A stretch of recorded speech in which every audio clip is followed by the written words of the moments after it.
Welcome to another episode of DD on the Spot. As always, I'm your host, Ryan Johnson. And before I get into it with our guests here today, I'd like to remind everyone that if you enjoy this content, to please give a like and subscribe down below. I'd greatly appreciate it. We have Chelsea Burkholder on the podcast. She's coming to us all the way from Canada, another guest from the Great White North. She's in Ontario, which, if anyone isn't really familiar with that, I wouldn't blame them because, let's be honest, not many of us Americans know that much about Canada. But since I live closer to it in Minnesota, I happen to know the provinces pretty well. But she's a figure competitor, and she's 26, which is how old I am. So it's nice to have someone my age on. But before we get into all that, she's our current guest. And Chelsea, thank you so much for coming on. Thank you so much for having me. Well, I got to ask, first of all, because I love torturing myself, what is the weather like in Ontario today? Honestly, not too bad. It's pretty sunny out, but we did get hit pretty hard last week with snow. So we're still kind of recovering from that, and it's been falling lightly. So People are going to be shocked to hear this, but in Minnesota, it's above freezing now, and it's like the first time it's been since like November, and normally it's like in the negatives right now, but we're just having an unseasonable warm streak right now. Although I will admit it was like negative 35 Fahrenheit, last week, so we kind of it ebbs and flows. But yeah, it's not looking like it's going to be that warm. It's going to be only this warm for a couple of days, so I might as well go out and enjoy it after that. But hey, so there's a little bit of positivity in here, even though I know saying 40 degrees, people from Florida and Texas are going to be like, oh wow, I wouldn't even be able to go outside. It's way too cold. But before we get into all that, because I just hate having guests from the South on because, they just brag about how, it's 65 degrees and I got to wear a sweater. And it's like, screw you. Why don't you give us your backstory on what really inspired and motivated you to get in shape and how that led to you being a bodybuilder and where you're at currently? Okay. So growing up, I was a cheerleader for most of my life. So I did competitive cheerleading. And I kind of did that from when I was like 7 years old. Up until I would say like grade 11. In grade 11, I kind of fell off the competitive track, joined my high school team, and that was very like minimal for me, I guess, because the high school team wasn't as competitive, obviously. So I did that, and then for our high school, I got picked to be in this it was almost like a strongman competition. So they picked 5 girls and 5 guys from the high school. I was actually picked as a like a backup. So I still went and I still trained with them. They actually took us to CrossFit class to train. So that was like my first real experience of ever lifting any weight. So when I first joined, when they first picked me, I actually enjoyed CrossFit, so I actually got a membership after that. And my brothers also got one as well, so it was nice because I would go with them. And I was terrible at it. I was not good. It was really hard. All of the WODs and everything, I came in last all the time. It was a lot of cardio, which at the time wasn't really up my alley at all. So hung on to that for a few years, and then about I would say 2 years later, I came to London, and I joined the gym, and I guess that's where it kind of all got started. I was like a little bit shy to use the machines because I came from a CrossFit background, and obviously the CrossFitter in a gym is like, you stick out like a sore thumb. So it was a little intimidating. But I learned with my friends a little bit, and that was fun. They taught me a lot. And then from there, I was single, and I kind of just wanted to see what I could do, what I could push myself to do. And I figured, why not? Like, I don't have anything really holding me back. So I got in contact with one of my friends who was a bodybuilder. He competed, and I asked him, I said, do you know of anyone that would be a good coach for me? I need someone to basically dumb it down for me, like everything. Like I had no idea about nutrition, even like the workouts, like what to target, what are my weak points, everything. So he said, since this is your first time competing, do you want me to coach you? And so he had a lot of background on competing. So I said, sure, like that'd be awesome, because every bodybuilder spends an arm and a leg to get a coach, and this is really nice for me because I didn't have to spend anything. He had a lot of knowledge. I was close with him, so it was made me more comfortable. So he's actually still my coach now, but that's pretty much how I got started, and that was only I would say a year ago.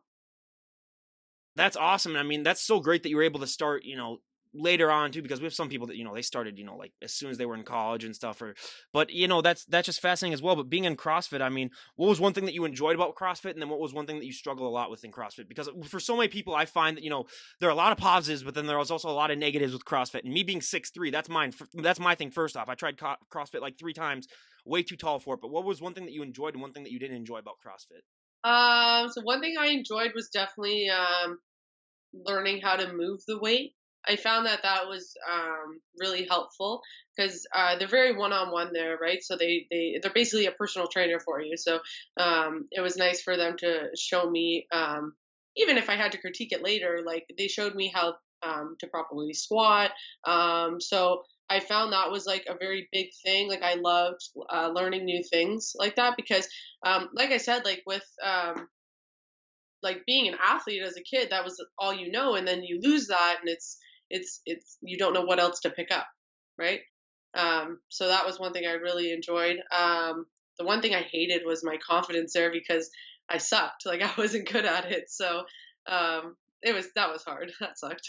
Well, and that's always, I mean, yeah, you just always have some of those freak athletes too that just do so great at it that you're just looking at me, you're just like, why am I Yeah. even here? But when you were getting into bodybuilding, I mean, people seem to have a lot of misconceptions about the sport just because, like I told you, like if you were to go up to the average person and mention bodybuilding, they would just say, oh, those are the people that just work out a lot and they go on stage and they pose and, you got about 1% of it down. But were there any myths or misconceptions that you had about the sport before you got started? Or were you just one of those people where you're just like, hey, I just want to jump right in and see what happens? There was a lot. Like my biggest fear going into this was the rebound from it. So I was like terrified that I would blow up and get fat afterwards.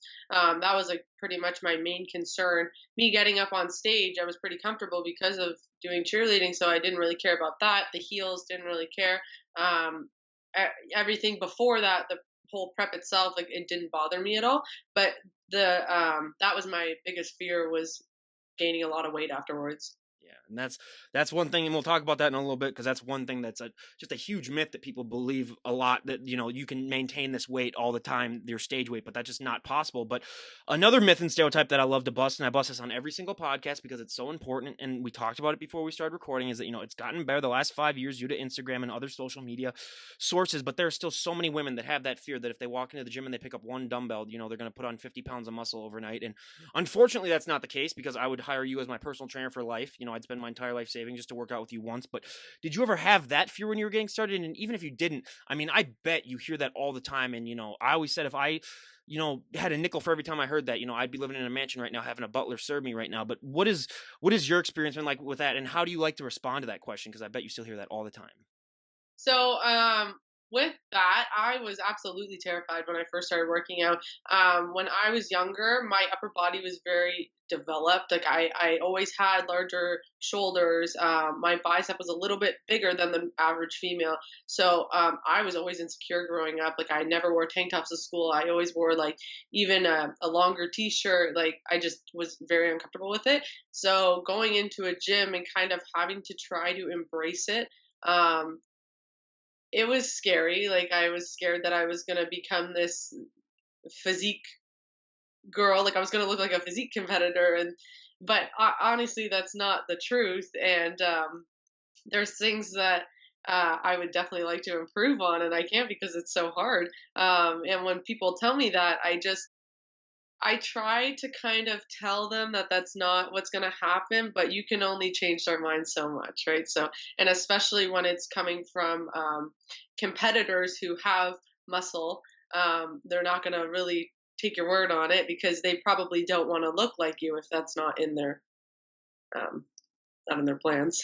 Yeah, I mean, unfortunately, yeah, we do hear that a lot. Where I mean, the number one thing is, "Oh my God, you look amazing. I want to get in shape, but I just don't want to look like you." That's Yeah. the one that and it's like, okay, trust me, if you do end up looking like me, then I'll hire you as my trainer then. But yeah, that is just ridiculous. But yeah, I mean, unfortunately, there still is that myth out there. But the positive thing is that it has been getting better. But one thing that I love to add on to that is that it's one thing that I think impacts women so much more positively than men is just that confidence boost that working out gives you. I mean, we've heard hundreds of stories on this podcast of, ways that it's, maybe helped women become more assertive, or it's just helped them better their overall life. And that's the one thing that you can take from the gym and use to impact your life in a positive way, really.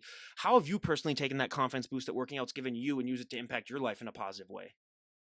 Definitely like it's made me more confident with my body, I'd say, because like I said, like how I felt in high school, I don't feel that at all now. I love to show off how hard I've worked for my figure now, and even when I'm at work, sometimes I have some of the customers tell me that they love my physique and everything, and it makes me really happy to hear that, because there's times I would be so upset I'd cry over how I looked, and like I was so down on myself when I was younger. So being able to go into the gym and embrace everything that I've my genetics that I've been gifted with is like it makes me a lot happier being able to have that. Yeah, I mean, and it is one of those things that I really laugh at. Like you were telling me, where like as a kid you were like more developed, so then you really like were insecure about it, and then now all of a sudden you're like, oh, I found a way to make it like. And that's everyone always has that one or two kids in their class that's like always way more developed than everyone else. That you're like, holy crap, this kid's like doing like pull ups when everyone else is just hanging on the bar basically. But yeah, it's just funny how those ones tend to end up in the fitness thing because yeah, your body was designed for it. So, but yeah, I mean, just that confidence thing is the one thing that I think should be talked to clients about by their trainers, just like that confidence boost. Because I think that's the one thing that everyone needs a little bit more confidence. Let's be honest, and so that's a great part about it. But when I talk about preps, I love to mention that 95% of the general public couldn't even get into the amount of shape that being in a prep requires, because you already got to be in shape before you go into a prep. But once you're on a prep, I mean, everything just becomes so scientific, and you got to get all of your workouts done. You got to get your cardio done. You got to get your proper diet, nutrition, and your sleep. I mean, so many little things come into it. But what is that like for you when you sort of make that switch to prep mode? Because it's just a whole different mindset that you have to have. Absolutely. Start off by saying it's a very, very selfish sport. Learn that the hard way. And it sucks because you change your whole life for it. When I tell you there's not enough hours in the day, there really isn't. Like you're running on like 5, 6 hours of sleep sometimes, which when you're on a prep, that's not enough at all. And it's everything. Like your whole life is on a schedule. Your meals are on a schedule. Your cardio is on a schedule. Your workout and your work. And I work 9 hours a day, 5 days a week, still on a prep. So I was waking up at like 5:30 in the morning to do cardio. Um, I would go to the gym beforehand, and then I would go to work, and then after work I would have to do my workout. And so by the time I get home, if I still had to meal prep sometimes, then that was really difficult too. So yes, if you're on prep for 16 weeks, that 16 weeks is basically you, just you. Oh my God, yeah, and people do not realize, that yeah, this is a selfish sport, but it's yeah, I mean, especially friends too. And what was your friends and family's reaction like when you decide, hey, I'm going to become a bodybuilder? Because that's not something that a normal 25-year-old normally woman would say to their parents. Yeah, no, my to be honest, my family wasn't very supportive at all. Because I came like I was the only I have two brothers, so I was the only girl. So when I said that I wanted to become a bodybuilder, because they had no idea what it was like, and they're very blinded by like thinking that they all look like physique or bodybuilders or women. They thought I was going to turn into that, um, and I struggled with that a lot because obviously you want your parents' support in whatever you do, but I still went along with it, and they learned to kind of accept it, and they realized that I'm not going to look like that, and even if it is, this is something that makes me happy. So whatever my choice is, I think they've now understood that it is what it is. Yeah. Well, and that's great that you at least have that, because yeah, we've heard so many different stories on that, and I find that as long as the parents realize that it makes the person happy, that's really one of the best things for it. But we have to talk nutrition now, because I mean that's the most important thing in this lifestyle. It's one of about the three things that I always say are the most important things, but nutrition is 80 to 90% of the results that you're going to see. I still have friends to this day who, God bless them, think that they can go to Burger King 3 times a week and still be in shape. It's like, yeah, because you're 25, 26. Call me in 10 years and see how that's working for you. But what were some of the bigger nutritional changes that you made as soon as you started to adapt this lifestyle? Um, Never drank so much water in my life. That was a huge Oh, you're thing. gonna be going to the bathroom constantly too. That's another thing. Yeah. Yeah. So that, and I still do, even like that's something that I'll take for the rest of my life, is to drink your water. For my nutrition, I've definitely like learned that, like, for the rest of my life I will probably eat 5 meals a day. Like, and whereas before I was eating like breakfast, lunch, dinner, the average person does. Or I would have breakfast and lunch. I was kind of I didn't really understand that I should be eating a certain amount. Weighing my food, I never weighed my food at all before. So that was a big change. But I don't know, it changes you in such a positive way, because you understand what you're taking in, which is nice. Oh yeah, it's I mean, just that. I mean, I could do a whole podcast on nutrition. I'm just going to do it one of these days where I'm going to have like a nutrition specialist on and just talk all nutrition, because it's literally a topic where I can't cover it in like the 5 or 6 minutes that I normally, excuse me, normally do. But also on top of this lifestyle, just the fact that there's just, like you said, your parents had that misconception that everyone's basically a physique competitor, and that's one thing that we hear a lot from the general public. Where when you mention bodybuilding, they have images of Arnold Schwarzenegger and like Ronnie Coleman and they're like, "Oh, you're gonna look just like them." But they're divisions. And were you always gonna be a figure competitor? Was it one of those things where you started out in bikini and then moved up, or what was your journey like finding your division? Um, so my coach, I think, originally thought I was going to do bikini, but I always knew that I would never do well in bikini. I knew that my upper body was too developed to ever be able to do well in bikini. So I kind of looked into it a little bit more and thought, I started following a lot of figure competitors on social media as well. And I thought that I could probably look like them, or at least look like I could start trying to look like them. Because I wanted a bit of a struggle, which prep in itself is a struggle, but I wanted to like reach a higher goal. So I wanted to put on more muscle in order to do well in figure, which I've never competed yet, actually, but Hey, and it's yeah. I mean, if you wanted, and plus with figure though, there's problems with that. What it comes down to. Also, we're gonna get into it right now. Is that for so many people don't understand is that posing is the hardest thing for a lot of these athletes.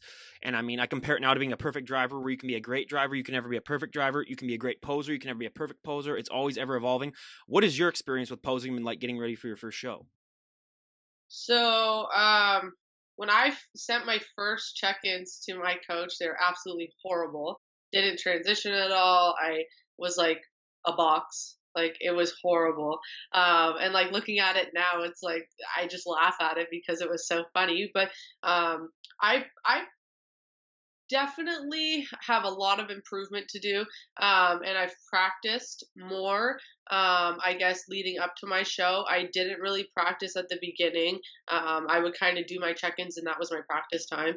But I would practice more to closer to my show. Um, and I hired two coaches. So I had one-on-one sessions with them. One is actually a pro. Um, so that was really helpful. Still, like I said, I have a lot of improvement to do, but it is absolutely the hardest thing about prep is the posing. Yeah, and people just don't understand that the human body is not meant to be in that flex of a state for that long a period of time. I mean, it's just, yeah, good luck with that. But also, I mean, let's be honest with figure, and especially with women, I've heard that that lat spread is the hardest thing to do, just because it's not normal, and you got to flare your lats, and that's one thing that you're either born with, where you can do it almost almost instantly, which I've had only a handful of people like that, or you're like everyone else and it takes you so long to develop. How long into your journey before you think that were even able to develop a lat spread? Because for some people it takes years. Honestly, I would say my lat spread is one of my stronger points, to be honest. I had a lot of troubles with my legs, being able to, my hamstrings especially, I still can't flex my hamstrings for the life of me. So that I would say my hamstrings are more of a struggle than my lats. Yeah, well, and that works perfectly for me for my next question too, because for genetic wise, I mean, I love to talk genetics on this podcast, and one thing that is brought up to me every single time by friends, who are on Instagram and social media. Oh my God, I want his arms, I want her abs, I want their back. People just do not realize that you can only be the best version of yourself. You don't know, how that person got to the way that they look. We have had, some of those like 0.001% genetic freaks where I mean they just wake up and they have a 12 pack, and it's like, okay, screw you. Like I've had two of them on the podcast where I was literally like, there's no way you were just like born like that. And then they showed me a picture and they had like a 12 pack when they were like 5 years old. And I was like, okay, this is just BS. Okay. But I always say whenever you first go into the gym, you always have that one body part that really, really takes off, that you don't have to train as much. And then you have that one body part that just lags behind, that you have to, basically train to oblivion to get it to catch up. What were those body parts for you when you were getting started? So I would say my stronger body parts would be my shoulders and my lats. My weak point is my whole lower body, hams, quads, which is what I'm trying to bring up right now on my off season. And I've seen some progress, which is nice, and I think that I'll improve for sure.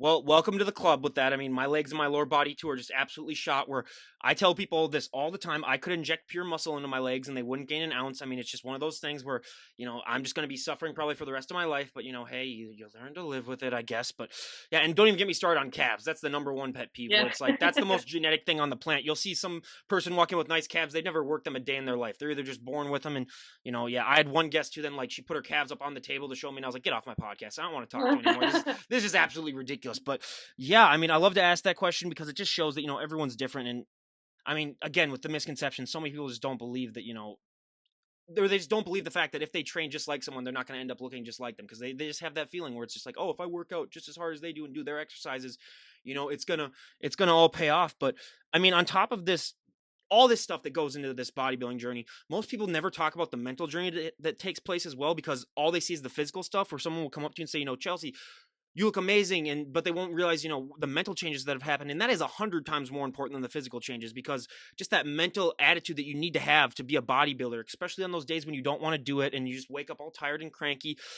What has that mental change been like for you? Because that is so much more powerful than the physical. And it has, I think, much more of a longer lasting effect on you than any of the physical changes will. Definitely. I'm happier on off season. uh, I'd say I was okay on prep. I was just very quiet. Like I would go into work very quiet, which I do have a higher position at work, where I manage, so I can't really have that.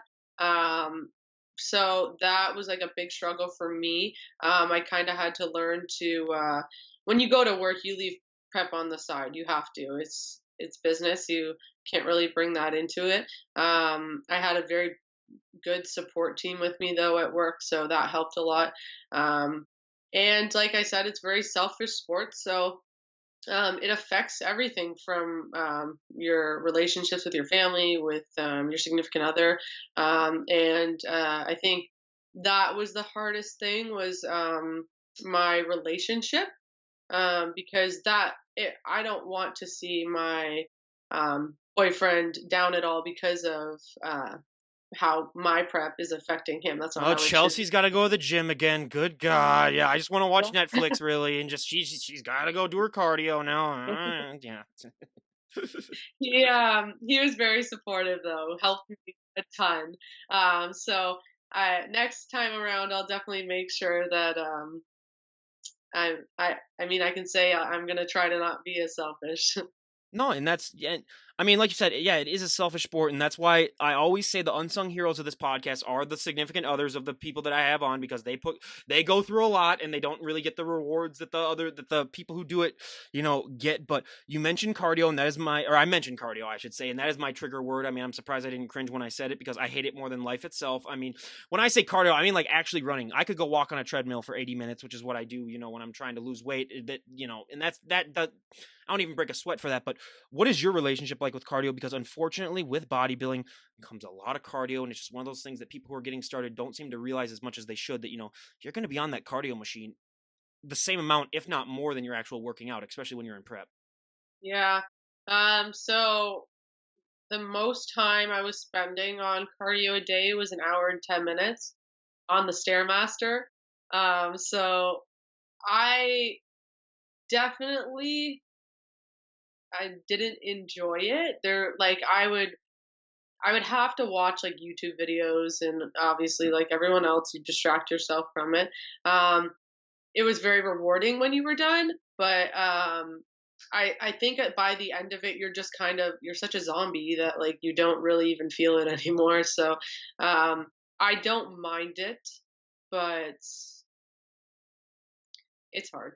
I mean, if I didn't have my movies to watch, yeah, I so there's been times literally where I've run out of movies to watch, and then I just stop doing cardio for a couple of weeks until like HBO releases new movies and stuff. Because yeah, I need to be entertained at all. The only time I've ever been able to walk without any entertainment was if I get angry. Like if I'm angry, then yeah, I'll go and I'll walk and it'll be totally fine. But yeah, that with cardio, I mean, bike rides for me, which I mean, I can't go on bike rides now, but yeah, that's the one form of cardio that I actually enjoy. But that's something that I can only do for about half of the year up here in Minnesota. But the most important thing, and I mean the most important thing, I say the most important thing for about three things, but this is by far the most important, is sleep.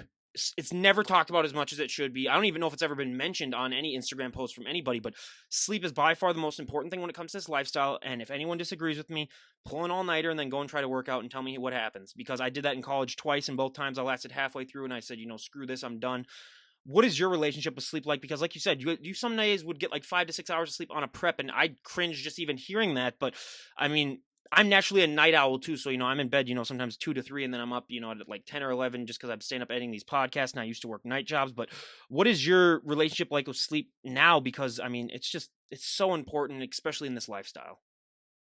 I definitely make sure that on my off season I'm getting like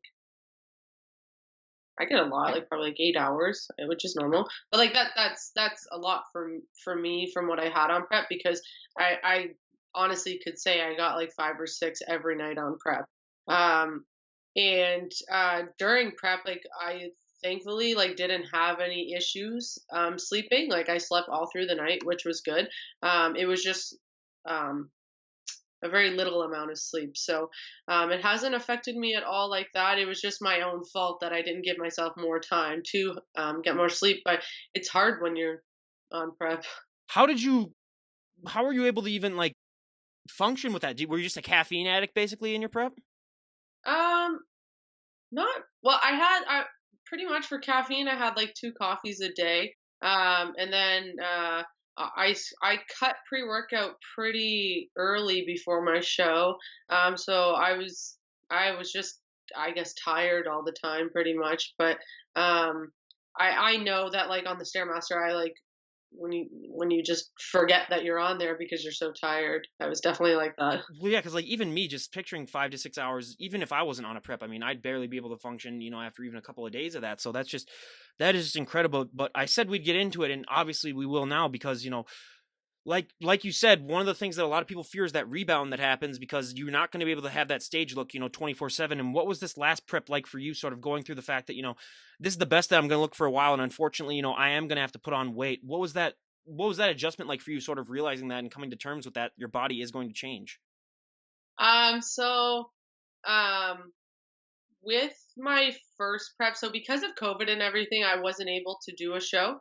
I got my show canceled at 4 weeks out, and then I got my show canceled a day out. Oh God. Yeah. So with my first prep, where I was canceled at 4 weeks out, that was when COVID started coming around. So my coach basically said, "Stay on track." He goes, "I'm going to give you more food, but stay on track." He goes, and then we'll pick up a show so that we don't have that much hit, I guess, with our weight. So I stayed on track, and so that wasn't bad because I still had like this end goal because I knew I was still going to be doing a show. There was no off season for me until I did a show, basically. So that time around was fine. The like show where I got canceled the day out, that one was very tough on me. Just because it was my first show. I was so excited. I thought this was it. I was a day out, and then that happened, and I kind of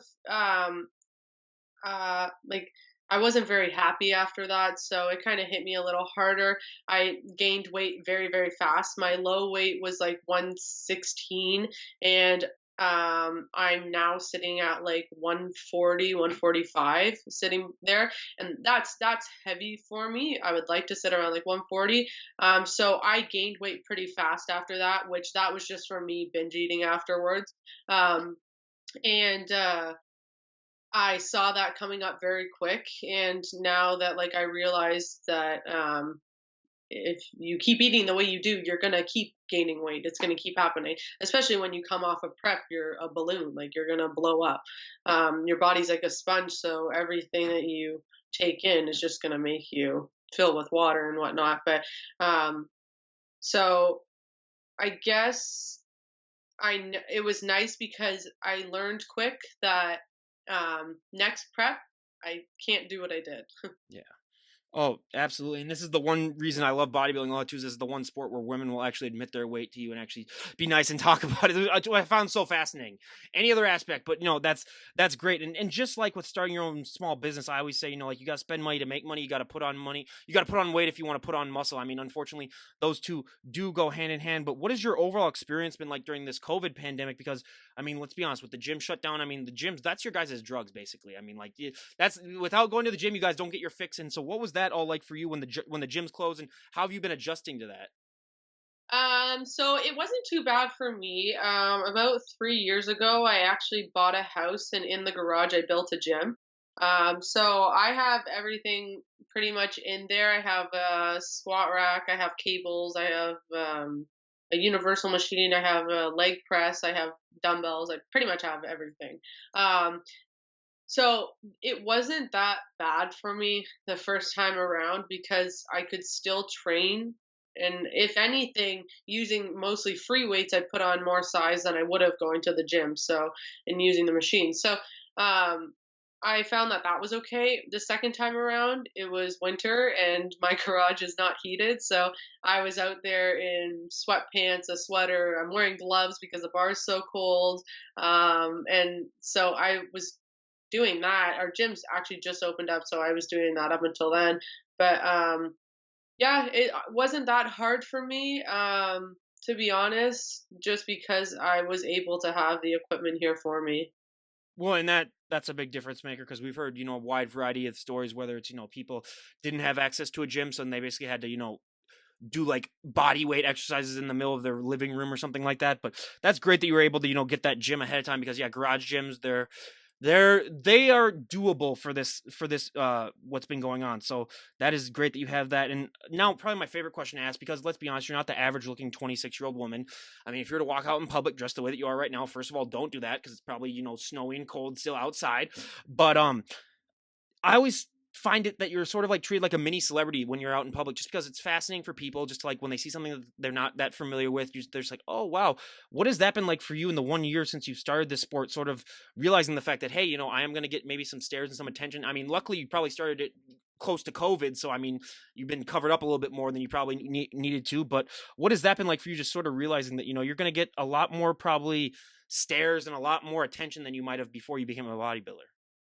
Um, Pretty much, it happens when I'm at work, because we have to, like our attire is like business casual pretty much. So what I wear is like pretty tight to my body, or it is like a cutoff. So people will see my muscles through it. Uh, which I try, to be honest, I try not to wear any like sleeveless at work just because I don't like the attention when I'm at work. But when people do make comments, it is nice to hear because, like I said, I've embraced how I look now. So I it's nice to hear like that people notice it. But I would say I'm comfortable with it now. Like it's okay. Like I've understood that like people are gonna stare, and I get it at the gym a lot too, to be honest. So I've just kind of learned to accept it, all the stares. Hey, it's and that's great too because we've some guests don't. haven't really accepted that, and then some guests, they go way too overboard with it, where they're just like posing all the time for like everyone, and it's just like you might do a little bit more than that. But no, I mean, I've always just found it fascinating how some people react to it. I mean, I can remember when I was in a lot better shape, because I've lost a little bit of it now, just with this, having a regular job, doing this, and all this other stuff that's been going on, where at bars, girls would just come up and feel my arm just randomly, and then it was the college years, so I'd pump it up for them a little bit. That's a completely different Ryan than there is now. I mean, that was the college years Ryan, but yeah, it's just a fascinating thing to experience, and not too many people can experience that. So I just think it sort of makes people in sort of like a special club whenever they do that. But yeah, and now two of the final questions that I love to ask before we wrap things up. I mean, if someone were to walk up to you and say, Chelsea, we made the decision, you can change one thing about, either the sport of bodybuilding or just the health and fitness lifestyle in general, and everyone would go along with it, what would be one thing that you would like to see changed? Ooh, that's a tough one. Um,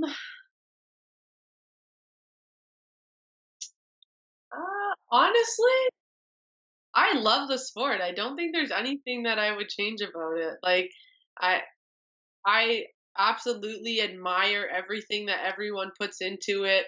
Um, it really changes everyone's life, especially when they're at this age and they go and compete, because it's very healthy for them. And I don't know. I don't think I would change anything, to be honest. Well, yeah, I would change just a couple things, just like people who just they compete in one show and then they think that they're like the greatest nutritionist ever, and then they like offer their service, just stuff like that. But that's other stuff. And then like how there's 1,000 different ways to work out that people seem to invent every single year, and it's like, well, there've been exercises that we've been doing since we were cavemen and women, basically. So those seem to be decent ones, where yeah, there's always just these new fads and trends, and it seems hard for people to just kind of swim through all the BS and find what really works best for them. But before I get into the last question, I just thought of this one, and I think it was a nice. Is there any bodybuilder that you look up to the most, or is there anyone that if you could meet them, you'd be the most excited to? Um,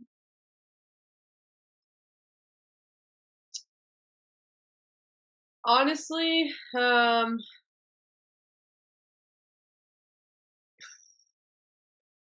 not real. Like, I would say, like, Cass Martin is probably my favorite, to be honest. She doesn't compete, but I think, like, that makes her even better that she doesn't compete, because of what she holds within her, like, her physique, and how genuine she is. I just think that she's, like, probably the one I look up to the most. And she doesn't even have to compete, but I think she's really awesome, with her, like, business and everything in between. Yeah, I would say she's probably my favorite. Oh my God, yeah, Cass. I mean, I've tried to get her on the podcast, but no word back yet. I'll keep trying, because yeah, she's definitely a great one, and yeah, she doesn't compete too, and I think that really adds even more to it, because it's like if you just do this and don't compete, I mean, and she trains at a level where she could compete if she just decided to, so that even adds more to like just how fascinating it is. But if we were to talk to a year from today, now again, if we were to have talked to you a year ago and you would have predicted a global pandemic and everything that's gone down, I would have called you a liar and bet my entire life savings against you.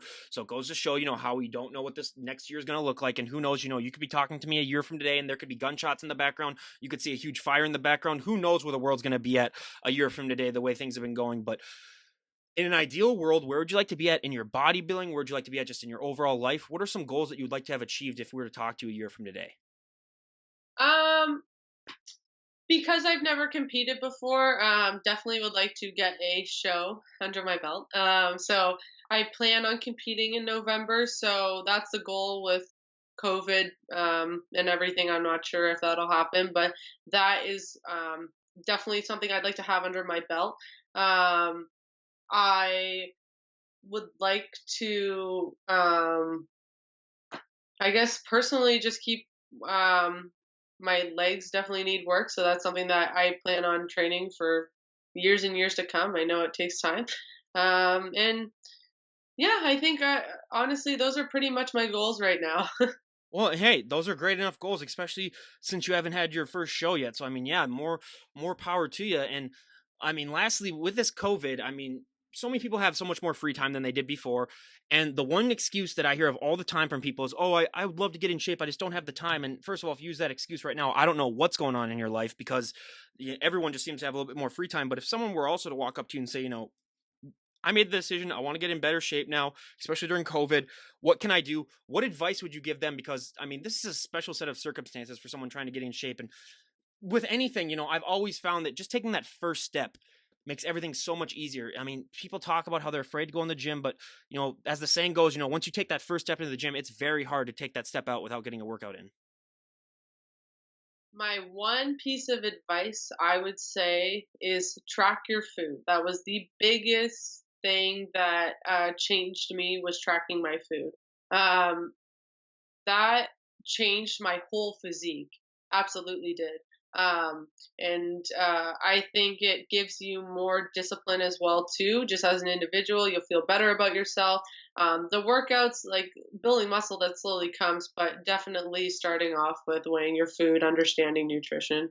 Yeah, I mean that's the yeah, you can work out as much as you want, and if you don't follow proper nutrition, yeah, you'll see some results, but they're going to be about 10 times better if you actually start doing the nutritional side. And also just like go for a walk too, everyone. I mean, I know I hate cardio, but there's a difference between a walk and it's good for your heart. And if you live like where we live, then just walk indoors or walk upstairs or just find out something. But yeah, so Chelsea, again, we cannot thank you enough for coming on. Is there anyone that you'd like to give a shout out to before we wrap things up?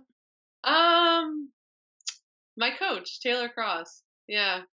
All right, sounds good. Well, I'll leave a link down below for all of that stuff. And again, I'll leave a link for Chelsea's Instagram page down below. Everyone go and give that a follow. And, again, buyer beware. You will be inspired to get in shape and, stop eating all those Twinkies and get off your couch. But again, Chelsea, thank you so much for coming on and sharing your story. I really, really appreciate it. Thank you so much for having me. I appreciate it. Well, absolutely. And again, you guys, this is Ryan Johnson, DD on the spot, signing out. Have a great day, everyone.